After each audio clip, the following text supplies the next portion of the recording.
Direction Fontan, où les habitants peuvent enfin rallier Breil-sur-Roya par la route, plus exactement par une piste, à l'endroit même où un pont s'est effondré, sur laquelle la circulation est conditionnée. Fontan est donc désormais accessible par la route et par le train, de quoi espérer l'accélération des travaux. Loïc Blache avec Laurent Menet.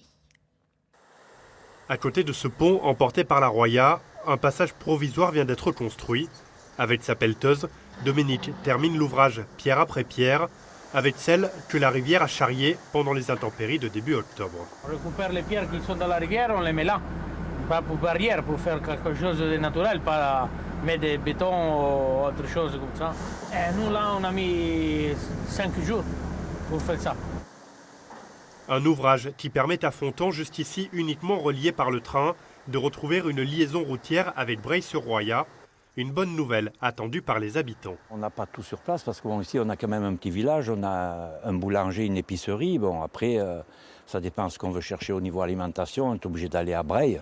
Là on a 2 voitures qui sont coincées, j'ai mon compagnon, il n'a pas de voiture étant donné que les 2 voitures sont là, donc on va pouvoir en mettre une de l'autre côté. Mélanie tient l'unique épicerie du village. Elle a pu rouvrir quelques semaines après les intempéries, mais se fournir en marchandises reste toujours compliqué. Nous, on utilisait le train ou des moyens un petit peu, on va dire, de secours pour pouvoir réapprovisionner. Maintenant, si on peut réapprovisionner un petit peu plus et plus facilement, ça va être moins compliqué pour nous en tout cas. Sans son véhicule de service sur place, Audrey, la factrice, doit faire ses tournées à pied.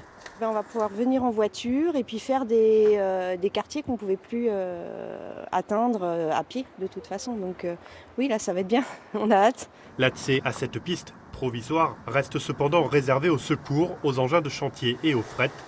La circulation pour les habitants n'est possible qu'entre 7 et 8 heures le matin et entre 17 et 18 heures, avec une vitesse limitée à 30 km/h.